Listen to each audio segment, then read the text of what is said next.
Sompa 93.1 FM Sunia Busiafo. Yama yenyina yanwajo. Sompa 98.9.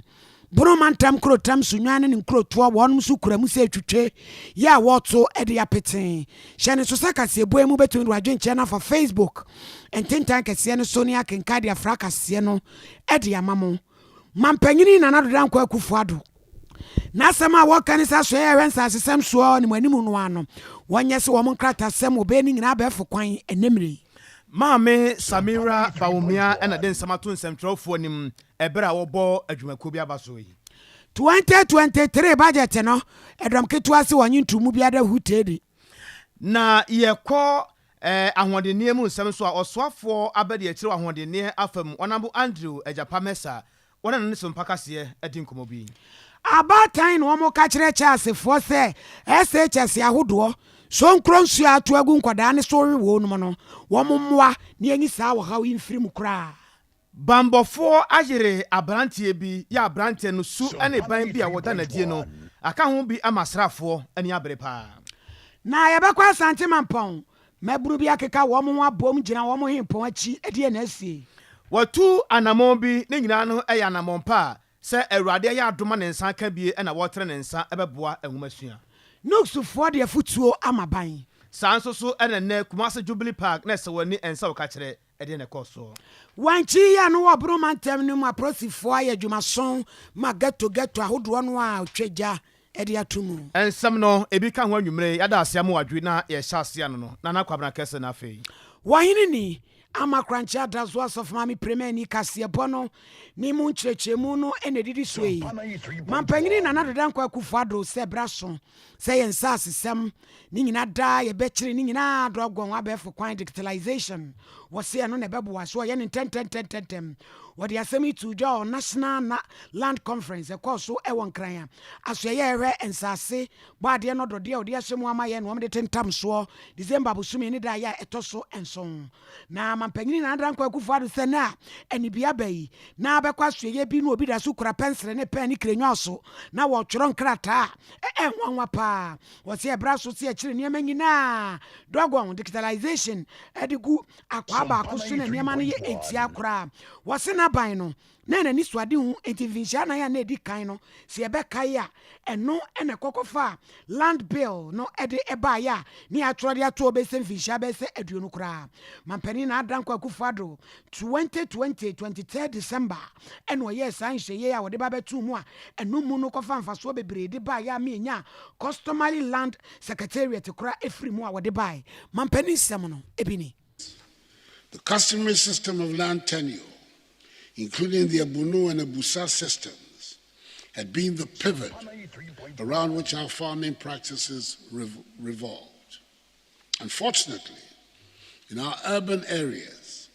the customary land system has been the bane of most of our problems,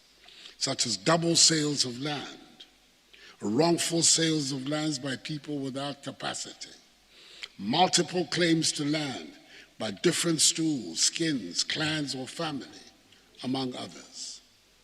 We must thus take a critical look at land administration and develop a model that works for us. Fortunately, the Land Act 2020, Act 1036,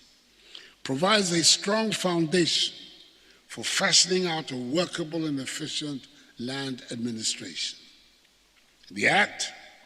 has far-reaching provisions which, if implemented,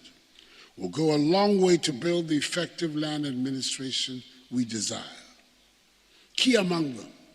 is the establishment of customary land secretariats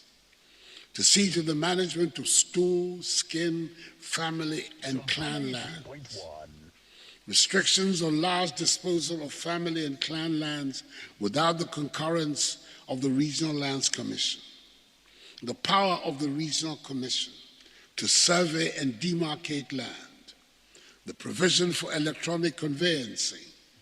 The detailed provisions for the compulsory acquisition of land, including the payment of compensation. The management and use of public lands. And the provision for divesting of vested lands. The Act also addresses the challenges associated with boundary demarcation and clarifies rights and interests in land and persons with capacity to alienate land. It provides stringent jail terms for various offenses related to land, such as landguardism, falsification of records, and fraudulent transactions in land administration. I'm happy to learn that the Ministry of Lands and Natural Resources and the Lands Commission are leading the sensitization and education of this important piece of legislation. And it is my hope that this conference will provide further opportunity to discuss the effective implementation of this law. Mampanyini Nanado Dankwa Ekufu Ado. Her Excellency Hajia Samira Baumiana Kasei Ebra Jumadie bi ekoso ewo UPSA auditorium honum na asemtene daso ne se yegina yehwe na yetimi aka bomu bredi yanimu na yetimi aboa ama setrem ntutu yesikasem na afenso mpuntio so etima fa ne ntampa ede efira na eyedwumadi a Ghana Gas ene hyehye na nyina muo no na ye maame ede atodwa atrese saa dwumadie ya eba so no de betimi ahwe aboa na ekwane a eda adesua se obi sua de na nam soma wotimi de pen asikrata aso atworo ye nwoma sua na fa no to nkyane a ebiemu nso mfinidwuma adwe ne nyansa na yebetuma hwe na yaka amo ho kakra wo se bere bi atwam no se ka se bi obi nkosua adwuma kora na nu akoya asam tentententen e de amanipa no na obi apese okosku na mom no sabanya yebetuma hunu se ukosku wan kosku na mom ikosku na mom ye mfinidwuma na yetimi aka akwan na boa ho a e adese ke betuma boa ye pa wo wie ne kasa no na wo kyerɛ se afidie no de na ere toso aduonu mienu a ne nyina no eyade a na emu odene yie pa na ebra na nsɛmtwerɛfoɔ ha ne nsɛmtwerɛfoɔ kyɛ asɛm no ma me Samira Bawumia asɛm ɔde ma yɛni. Forms of energy to combat the menacing issue of global warming, Ghana ought to set the pace by positioning herself strategically as a leader in the production of clean energy in the overarching context of a just and equitable energy transition. I am therefore pleased with this initiative by Ghana National Gas Company,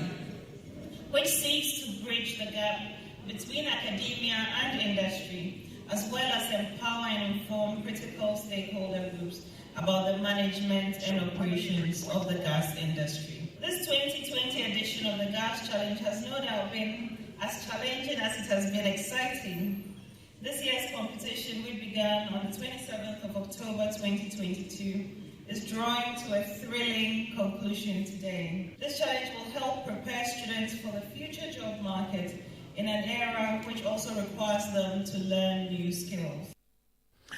Yemame Samira Bawumia, second lady Anna Yetinenkai. Na omuwie kura no University of Ghana Legon, and University of Mines and Technology UMET, Takwa na afenso so no University of Energy and Natural Resources UNES no mo nyina eka ho bi na UMET na edini mu yentie nkunumdie ne bia yeah, because onye easy there ever be do like you shall say no easy sometimes and down go but in there you know maybe worth it. It's a very every year. Probably legacy, like to become a legacy. Every year, you're bearing a bill. Then the child that was at here every contest no one first, if you had a class, actually go to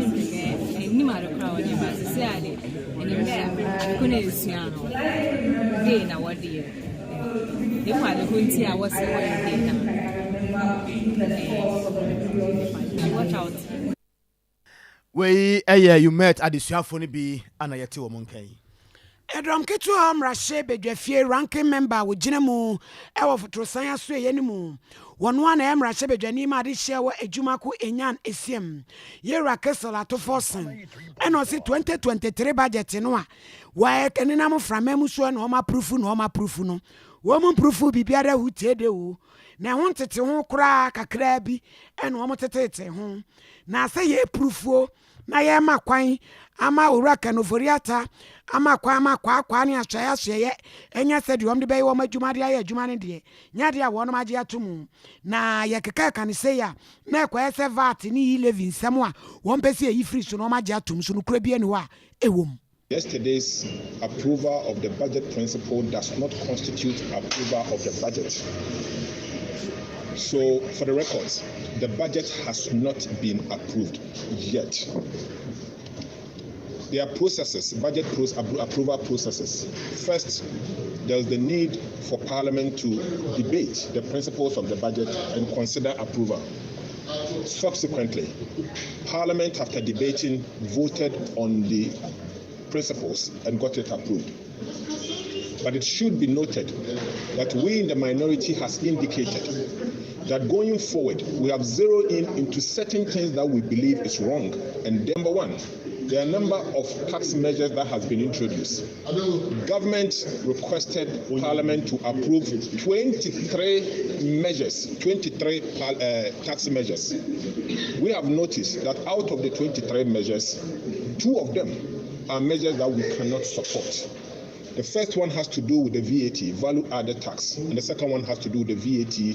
the e-levy exemptions, threshold exemptions. First, on the VAT, our position is clear. We in the minority, particularly the NDC, we are a Social Democratic Party. We believe in taxation. We believe particularly in progressive taxes. But obviously, in as much as we are the ones that introduced VAT first in this republic, we think that, one, this is not the time to increase VAT. At a time that inflation has imposed inflation tax on certain goods and services, to the extent that prices of goods and services has sometimes doubled, in some cases tripled, we believe that this is not the time to introduce VAT. So we are asking the government to hold on to that policy until the future. When there is stability, you can introduce VAT. Ora Kessel ato forcing. Eda so wo akohomabo sika na anu ada ye kenkan ye nemu marasabagya ne de ma adehye ye wo secondary papa yi kra ne saye wo soafo abede ye kira wo hwe ahoden ne ahonsam so ne tin en honorable Andrew Ajapa Mesa wona onim santrofo edin komo no wo kire se wo dwena asem bi hu a ya na wonte ase o se akohomabo sika na anu ada ye kenkan ye behredom kuma na kire kire se wo dwene ho ba bia wonte ase ye nti opani na asem. All the news portals were reporting budget being approved. Until the Hansard will bear it out whether indeed the budget has been approved or not. But it will be strange to me, the minority of all the things that we played with the end budget last year are no so only the economic downturn we face as a country was in the immediate aftermath of our actions in Parliament last year was what led to our downgrade by the ratings agencies to the point where Parliament approved the budget, approved the appropriation, but said it was not going to approve some of the revenue measures. As a Minister of Finance or authorization to spend now new revenue handles are obviously that would give some jitters to the investor community, and you would expect the ratings agencies to react by downgrading you because of the risk that you pose. Then Russia-Ukraine hits, global supply chain disruptions, energy costs start escalating. This is where we are. And so it's a collective responsibility. It would be strange to me if with all the things that have happened in the past year,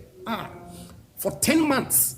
the city has depreciated by in excess of 50%, unprecedented. As a parliament, not contributing significantly to where it is that we are as a country. Let's say we play the same cycle this time around. It will be strange, but any ya etwagu ye marasabagya ne de ma adehye ya ewo secondary wosan wo soafo abede akira wo hwe ahode ne ahonsam so honorable Andrew Ajapa Mesa. Na abatran ya wefo bebre no mo kasare chair conference of heads of assistant senior high school chancefo sese de sonkro nsu atuagu nkwada ne so wi wo mu school mu no eyade a ehu papa wo mo srempanifo mnya bibi mfa ho maburi bi ne Sompa twetwe nkoma a wo mu kirem se enu ntiedira najo a so mbeda campus wo pa de ne kan ne o kanfo mo nya galo one etumima boy aremaye the students ne bi tumi yare ebi mo ni su bri omo I told her, ekoda omo free dorm ekoda class because of some close unity omo free dorm ekoda class because of some close unity ama me no kasa isi akwa ma yuni ama me yare ma be fie kra me yare pa me no kasa pacho dorm e wo school monum nyina nya dorm ba akopɛ dorm e wo school monum nyina pacho ya na ye ni su brie because of moja na omo nom ye ni nti also some close omo nom ye pa echa me ni su brie ana make an say on say obi won ma oyemra ena me nti ontumi nkɔ class isi ɔkɔ sick day ama yɛhwɛ no ma no tɔn ansa na otumi aba class nti ɔme safe class ayɛ ha na disua tumi da ofie kyɛn sɛ de so school because ɔda fie a me no obi a me no ka si a so nkuro suo ni me fie nti me da mtumi da paa sɛ me da school ma me ntumi ndampo wonti w'ani wonhwɛ o ayi so yɛka ne sɛ o mattress na so na ebi tale hɔ ebi tumi tare ho na ɔmo nom ɔmo ta saa mo no so ɔmo tare ho a unhu onti so ɔmo tare ho gye sɛ wɔn mɛhyɛ aban ne sɛ nka ayi vacation wɔ yɛ a yɛyɛ sɛ ayi next week yɛn nyinaa yɛbɛbɛ fie nti nka mɛhyɛ sɛ nka ɔmo bɛbɔ spray ɛwɔ school mu nom nyinaa ɔmo bɛbɔ spray wɔ school mu nom nyinaa na emu ano ntumi free school mu no me dɛ me no kasa me yɛ first year student ɔn nti yɛ kɔ tu no school mu no yɛyɛ kɔ school mu foforɔ na ɛwɔ hɔ nom nti me ntumi nkyɛw kwan a ɔmo fa so ba patro maka kyerɛ me house prefect ama me house prefect no so de akɔto yɛ house master n'anim patro na me no ka ne bie school na me kwan a me yɛm hyehyɛ me paa bikɔ emu ano saa so kɔ na mo ho ewu paa ɔmo yɛ mo bi ɔmo ho me dɛ me bɛ fie yɛ ma akɔ a me bɛ fie me de me nyɔma si ewiem me de me nyɔma si ewiem ansa na me de bɛwura dɛm nti me de ma afɛ bi amba na me ba so me mattress ne me chobos ne ma afɛ nwura dɛm me de si veranda mu wɔ yɛ veranda mu nti ba de ma afɛ bi amba fie na ansowada abaatan bi kasa maame baako mpɛ sɛ biribi nti no ɔde ne din bɛto dwa na ɔkyerɛm sɛ ne babaayewa kɔdaa baeɛ watoa ɛte sɛ krada fɛde akɔdaa berɛ a yɛ nyinaa asesa wɔ mkyima nti maame deɛ no yɛm hyehyɛ no kora nim sɛ ne bɛyɛ nyinsɛn twe ne yerɛ dɛdɛɛdɛ no kɔdu ayɛ asabea dɔktafoɔ hwɛ akɔdaa ani ase a wɔm sɛ maame na ada yi wobɛɛ ni mogya baako sɛ nso nkuro nsuo anom akɔdaa yɛa ma ɔntimi kora nkyima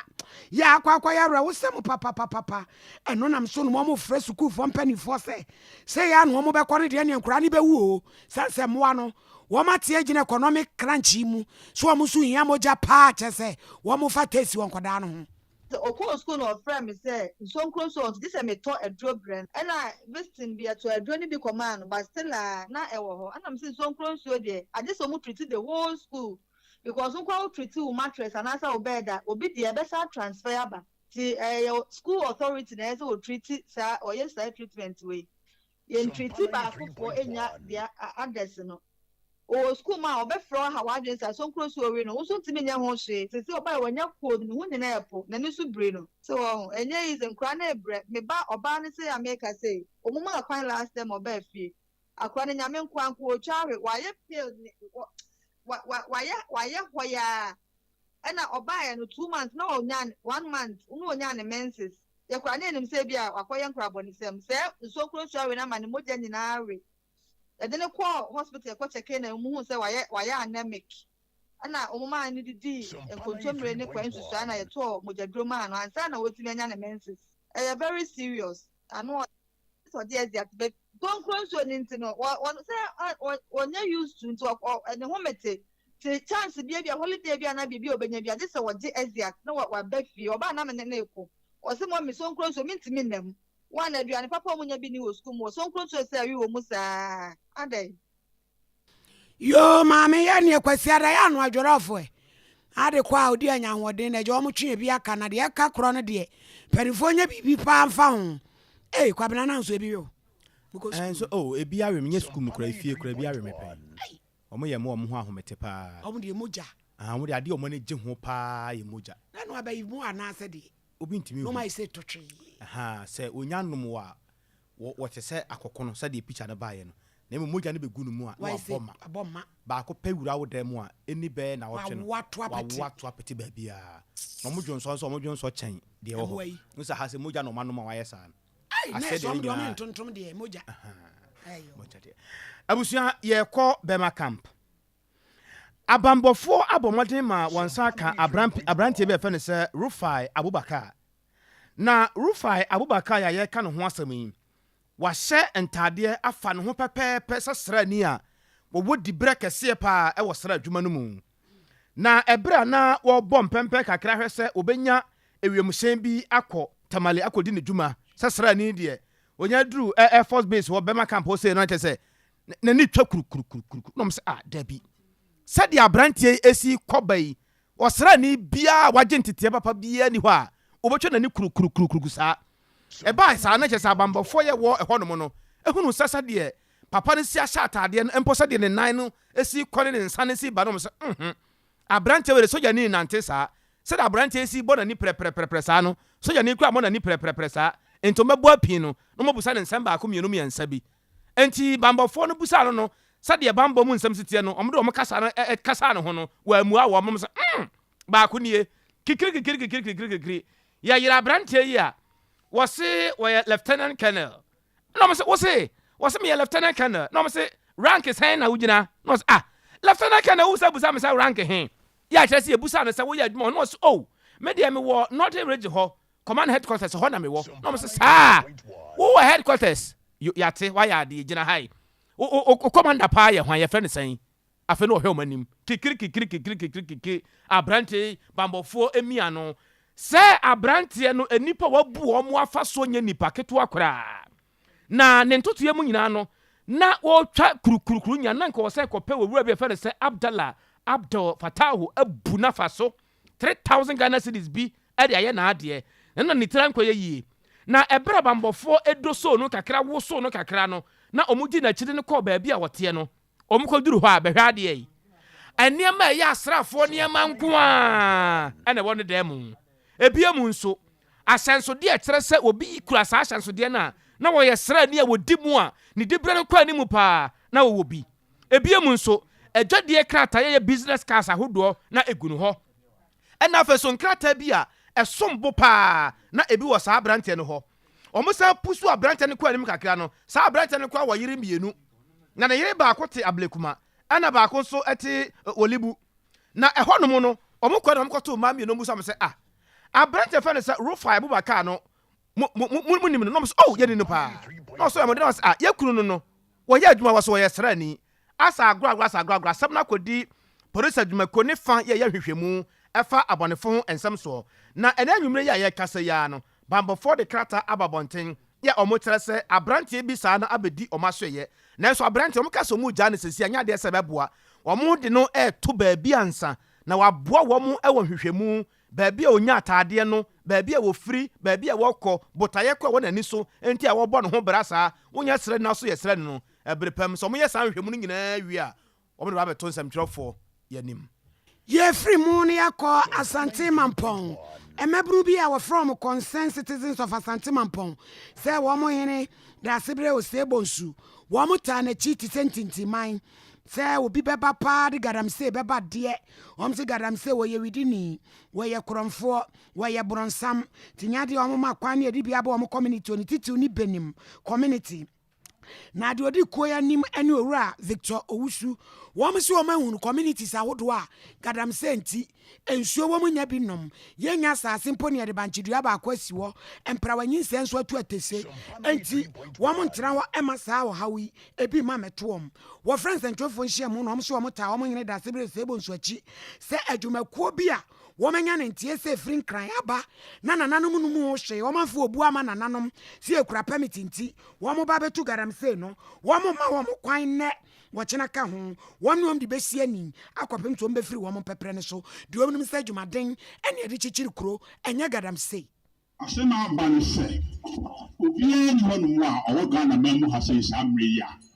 onim nsunsuansoa a galamsey ɛde aba ebi a etu galamsey pia nneɛma nkɔso yie wɔ hɔ ahotɔ nkɔso yie wɔ hɔ apart from ebinom sika bɔne a wɔn pɛ no dodoɔ no a wɔn tempenten kwa nsuo ho wɔn tempenten kwa wɔn nsase ho na sɛ na wɔn nim sɛ saa na bɛba a mekiri yie sɛ nka wɔn mpere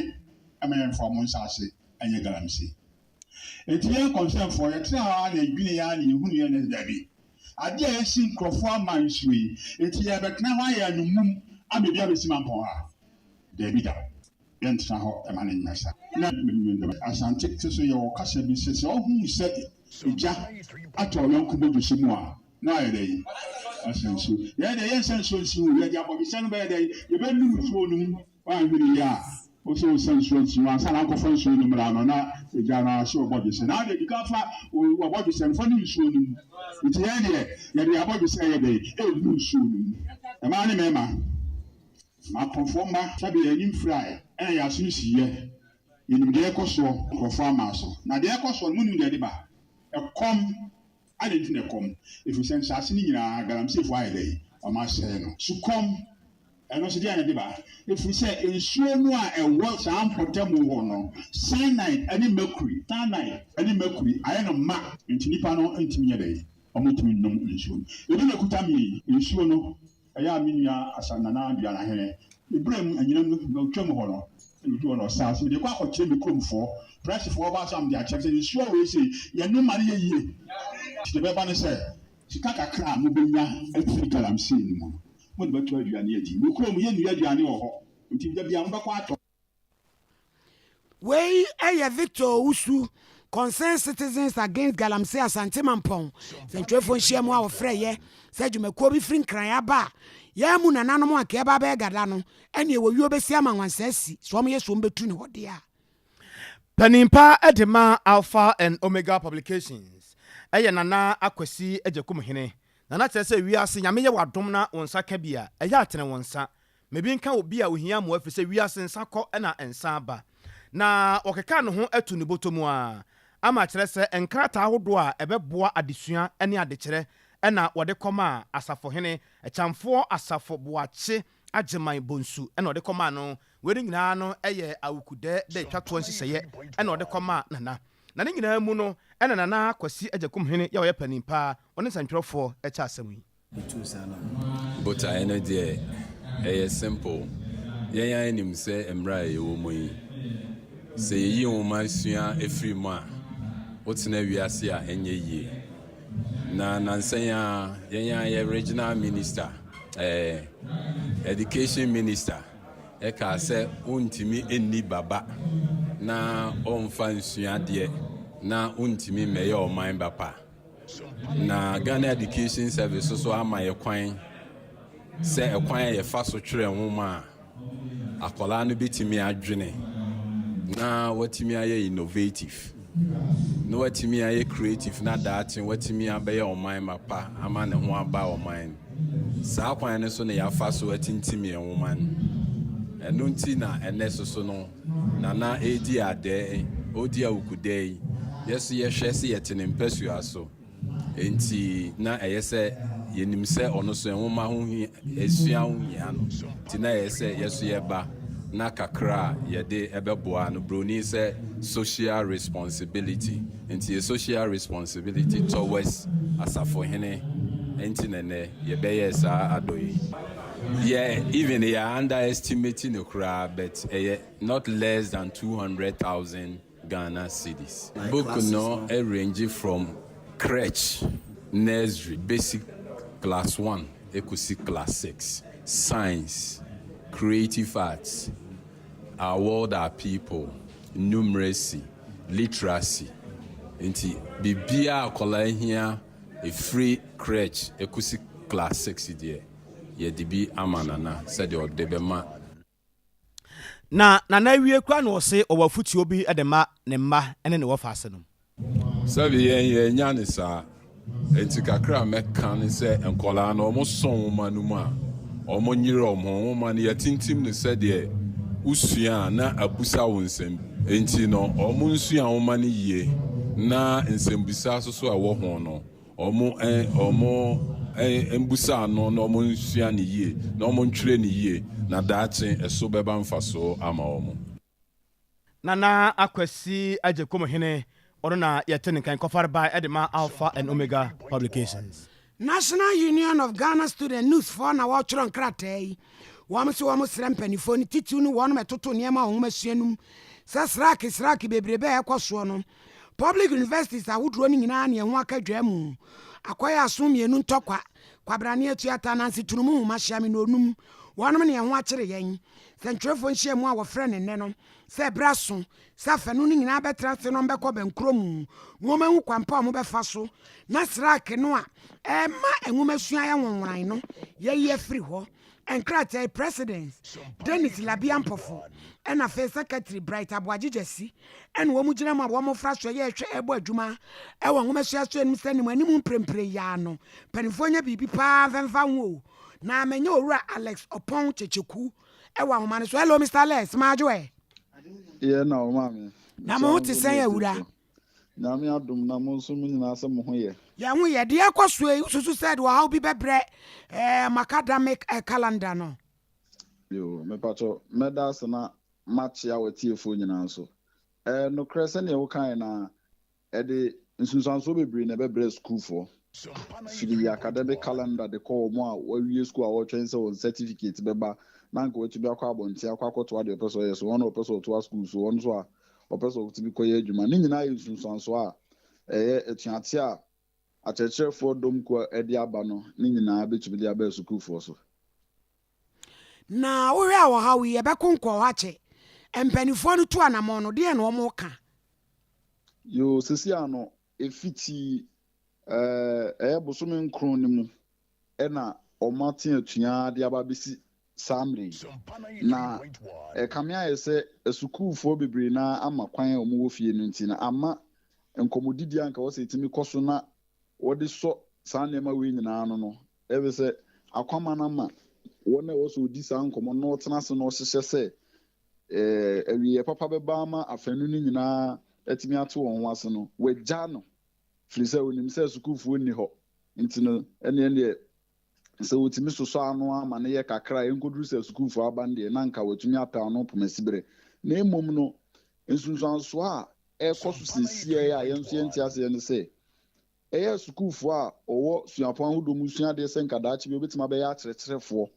ene empo wona owo ankrankra suapon hodom a omo nso omo de efre no monitoring universities a omo ne mom ye public universities no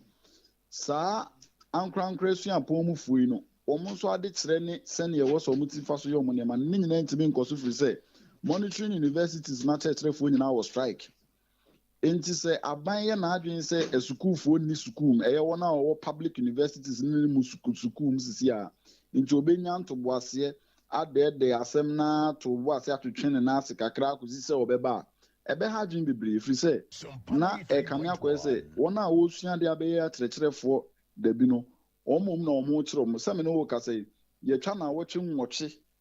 ekoni a omo nsua ade wo sukum firi se akyerɛkyerɛfo ate atua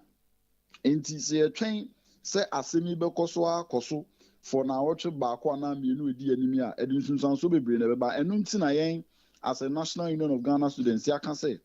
dia ban beye bia odi behia wona oye atetrefo domkuo no mpanimfo na animonimu ya watimi de emuaye papa bi abre sukufo no wonye ni nyina se ne yebe ya yenso yebetumi anya asem papa bi aka kire suafo no anya saa ene edi animi ya nso no yenso yebetu anamon a yebehwe ne yatumi de so anu kwan Mr. Alessi said ya muka strike ifra se September munyi ni sa muso matena wa chedudu afe na modern krata pia bonti yo mama de ete ne say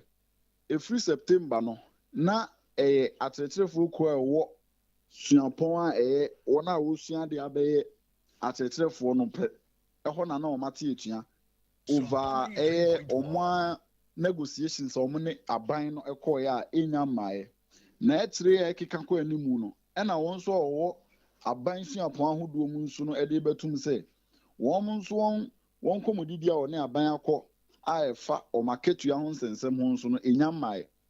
won tire mu no emu no aban ne nhyehyɛ emu ne se afi edi animu ibusum etoso miensem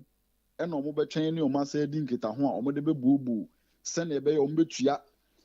ka ode won no ena ama omo nso ate atua ka ho ntinye se ni nyina ahya ase prekope efiti September ne bi mu koe se me no ka se atetrefo ko makoma ko num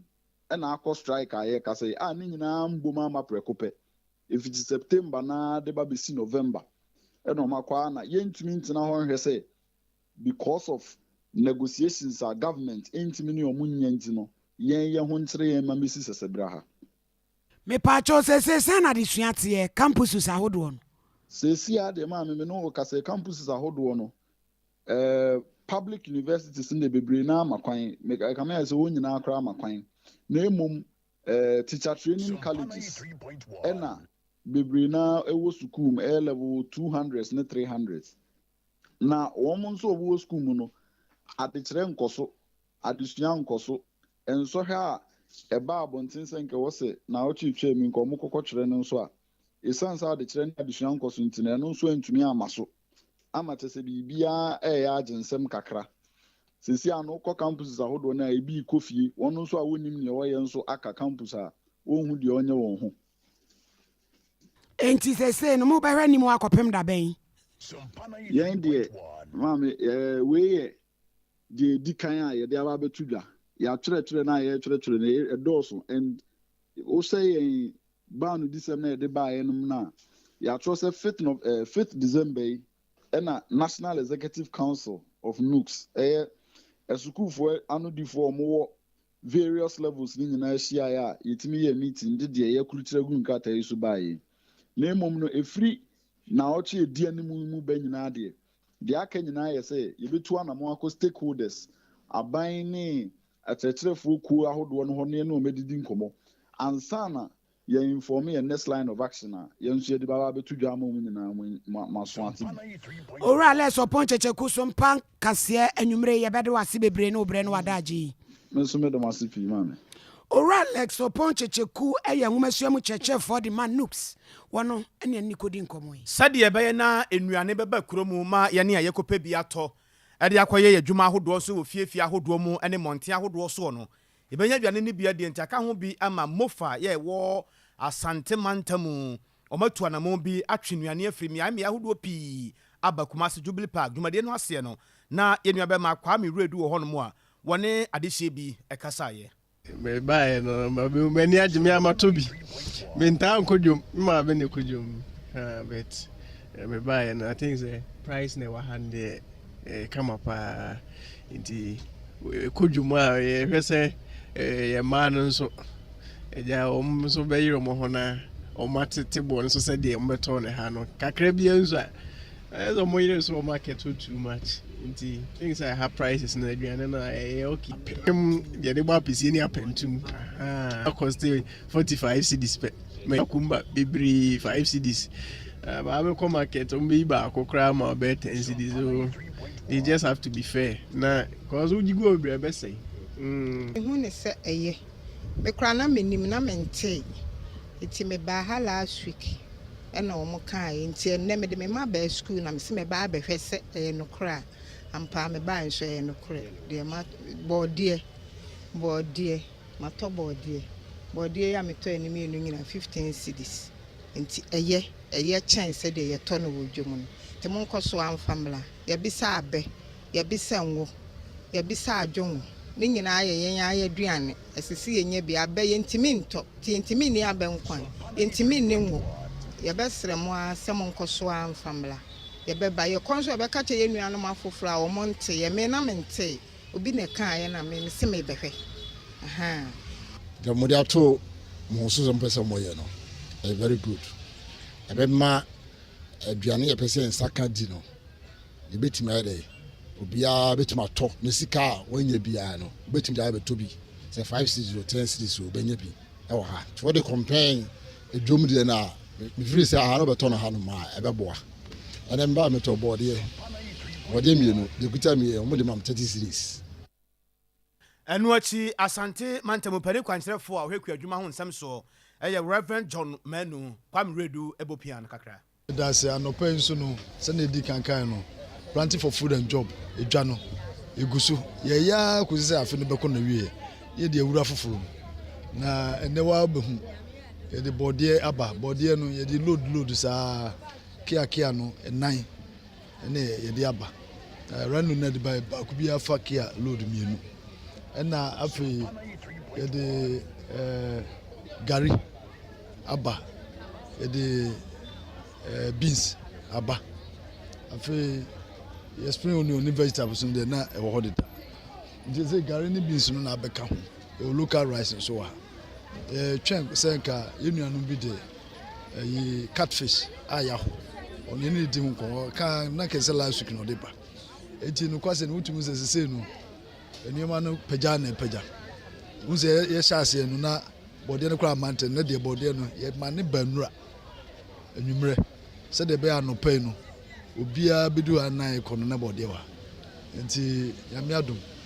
body na atu atese no ze obe come to cover ha body na be show na ye bom paye se ebeto aso na amanfo so nyina nya ti ye tu safre obi bia se onfona ni nkyere Jubilee Park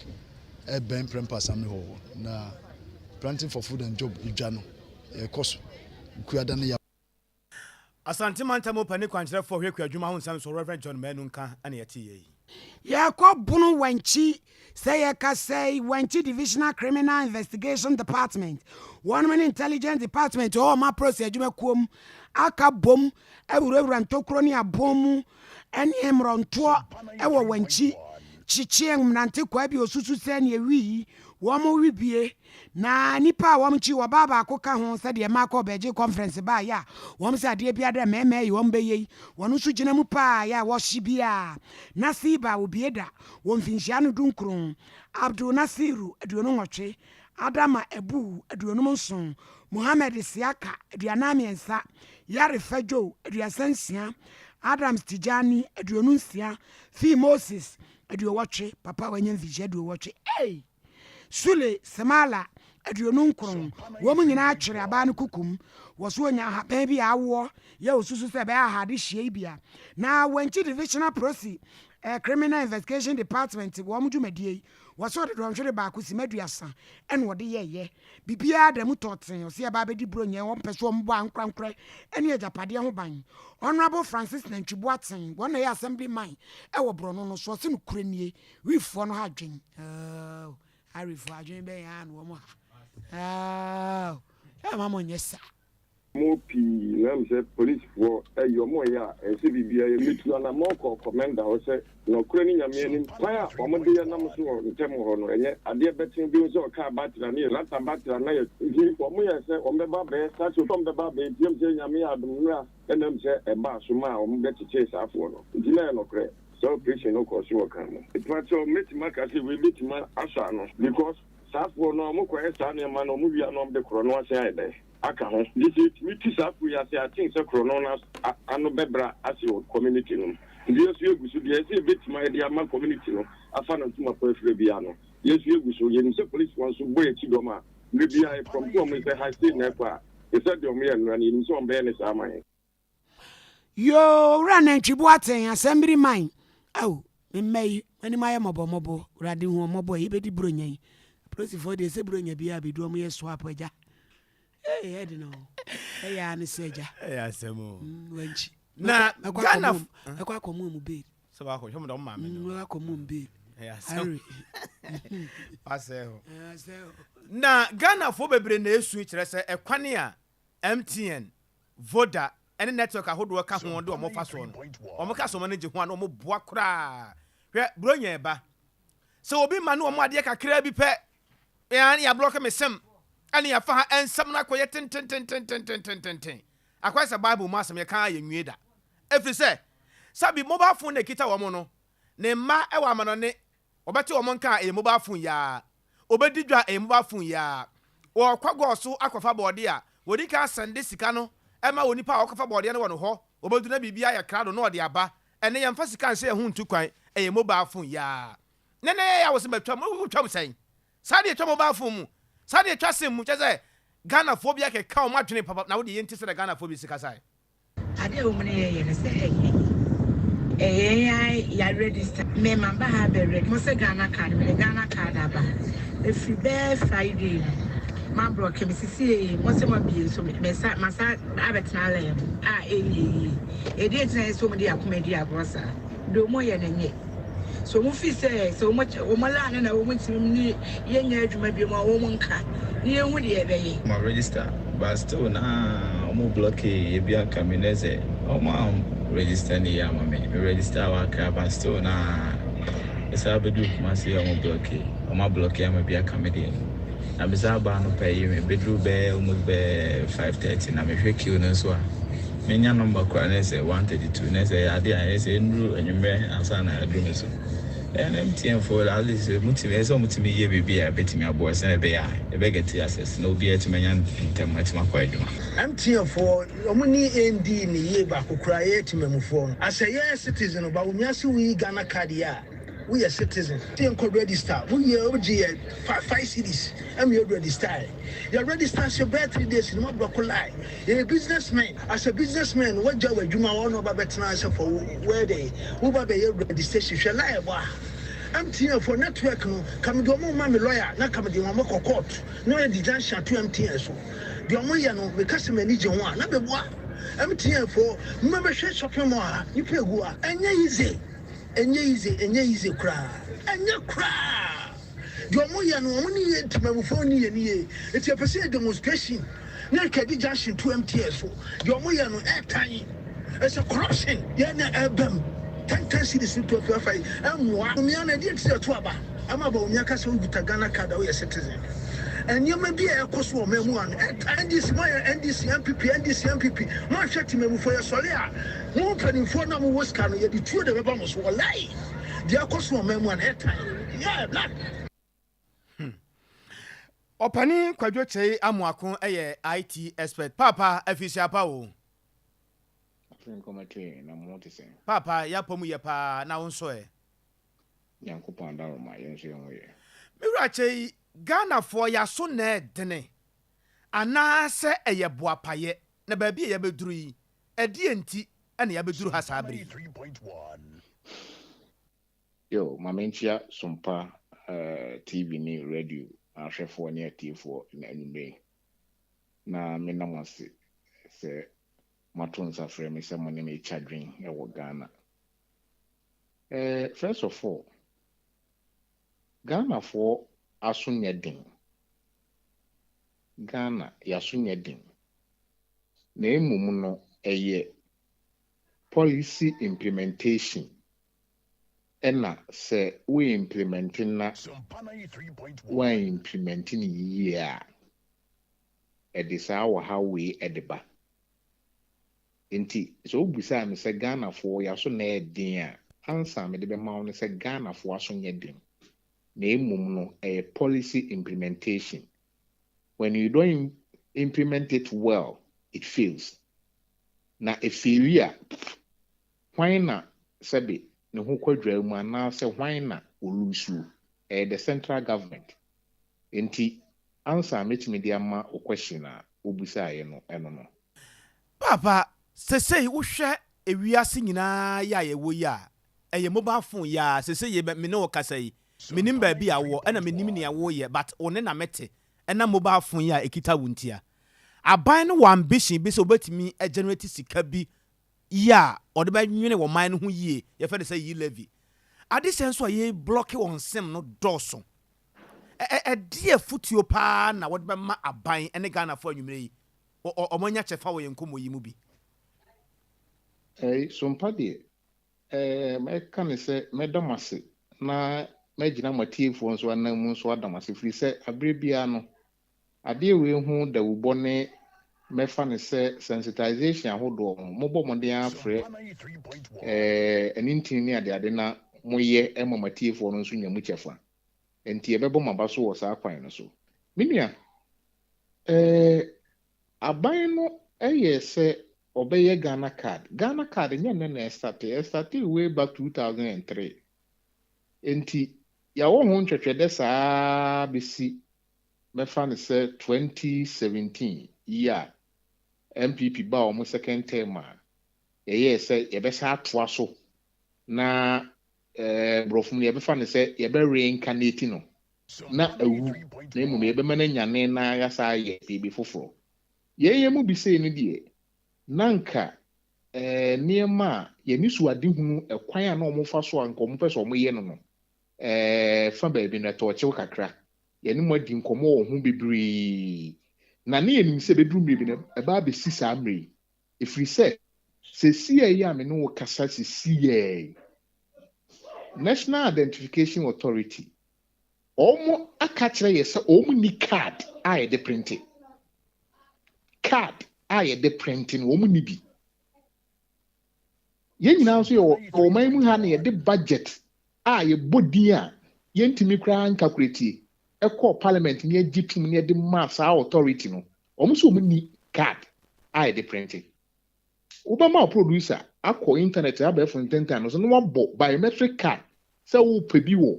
ebi a Alibaba anaasẹ́ whatever online marketing giants no wọ́n bẹ̀ kọ́ egu bebree a yẹ tọ́n ọmọ sọ ọmọ ní card ènti sẹ́ sí àmì ní wọ́n kàsẹ́ yìí mẹ́kura náà mẹ́mẹ́tọ́ wọn mẹ́yẹ victim efiri sẹ́ mẹ́hu nípa bi akọ a ọkọ yẹ update yẹn nyẹ card kura nfa mprinting ma no close to a month ni wọ́n ti ase deɛ ɛtɔ so mmienu omo implemented say ss obiara de ne sim card ne Ghana card and the register ne sim eye ne telco sim no yate ase no problem ye beye nanso no as we are speaking now NCA nankasa platform kura na wo de ye registration no enya dwuma it doesn't work na emom self registration app na omkoto free UK omakoto free UK na ye di ye dwuma utua kan eno na ye dwuma so ukote kosu wo sesi ya me no kasa ya ayi registration app ankasa NCA di ma wo no kwa anya dwuma na emom de ye to ukọ a utua sika na ye registration amount na uto ma bi mu say ya office obetma implement policy ama my man embrace.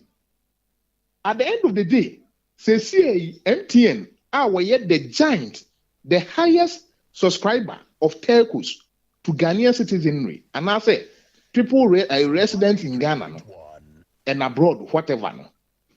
Almost the about the say about 5.7 million, and na almost extra, almost suspended almost operation on the SIM. Let me ask you, 5.7 million, emu 3 million cry ye mobile money operators are almost a dija ewo mobile money platform no so. A free bear 1 week as I deal we buy him. Why and the end user? Why? Oh, and ya dear, yen you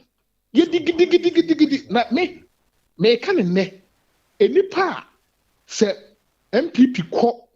opposition be me depa information communication minister wa bon esla sem na okay wa bon si ni obia what you say and ontie futuo nso aban no enenam implement policies a odi be pesika bo man no ho bra oh yes sebi ensem hu we what you say oh yes ensem hu we and let's take MTN 5.7 million what you let me take 3 million operating on mobile money platform by 1 week no obi anye who is the end loser what can you say be a who you be no not doing anybody but who you what mine no what you say na me se me menya nka me recommend say nka obia scan the worst one ko mun to tapa in the ground to mu no mun koto foforo no mun koto network foforo amfosi kaso de bi wo so kra obi wo so pa na me ka se nye sika akodi so na ko mun tukra nwo mun nyintum no mun koto foforo because this kind of policies no through this time a nuisance I just say what do you know want to say at the end of the day the question I'm putting across and say who is the end user Ghana for sense ye kom ye what you say entibinia esese aban to say oguni nsem kakra oguni nsem no na wo hwe se budget a ye de ma NIA no o ma ye ho adwuma because see obi edila so wani card obi dila so ebi a MTN because omo asem na aba omo na di community aba abekire omo ama statistics nti ebetuma bo omudin ana meboa asɛm o mira kwadwo asɛm enkomo yi kyerɛ nyame yɛ adom a yɛbɛtoa so wadaworoma nhyira mo pa meda ase papa wura kwadwo kyerɛ ya mo ako oyobi a waben ɛwɔ abɛɛfo kwantempɔn ho nsɛm so na asɛm o Ghana fo bebe na wotew dɔfo nka kyerɛ kora wofrɛ no kora dale ya na akate me nano me se me pia kakra mama bere wade ato aduro hospital akoka so nsa mete hey asɛm o ma me fa yakɔ yo yɛmfa na ɔtwedi dɛ ɛmfɛ nsɔre so ɛ na abusua bi de aba sɛ owura Alex amofa gyamfi onyamfinhyia no aduɔsonson wɔtena se ɛda kyena December abusua de ɛtɔ so nwɔtwe odonyina their backgrounds fra no pa no nsia akɔpa nwumere no nsia no de adi na ɔtwedi da ɔbaa pani anaasɛ owura yere Anna amofa ɔsom ɛwɔ St. Peter's Basilica ɔno ɛna wɔdi crane ɔto nsa fra dɔfoɔ nyinaa sɛ yɛmɛboa wɔ no abusua yɛgyina so anwumere no yɛde nsa no nyinaa aba na awieyɛ asɔre ama asɛm pɛ nipa dwumadie no atumi aba wakwam agya world cup no nti na yɛ nyinaa yɛhwɛ deɛ ɛkɔ soɔ ɛwɔ televisions ahodoɔ soɔ yɛ a ɛfiri kataman no mu ɛɛba nti agya ne deɛ oforisuo ne dɔm ɔmo no asamoa ne dɔm no bɛtena ase na asɛm pɛ nipa dwumadie no aba wakwam nwumere yi yɛmfa no ase ma owura asante yɛboa Benedict kuku a kosua somoa Libia Boga kosua gyewa kɔdeɛ maame ya Grace afia gyewa kɔdeɛ Murphy ɛne Libia Boga na yɛ aboa ma Chami Nimo ɛne maame akua nyako aborɔ no ma akiola ne dɔm so yɛda mo nyinaa mo asepike ɛne abusua no nyinaa na nakɔ amra kɛse na afei wɔhene ni ama krankye ɛda mo nyinaa ase ama mo mɔne tie a ɛnya ado. This is 93.1 FM.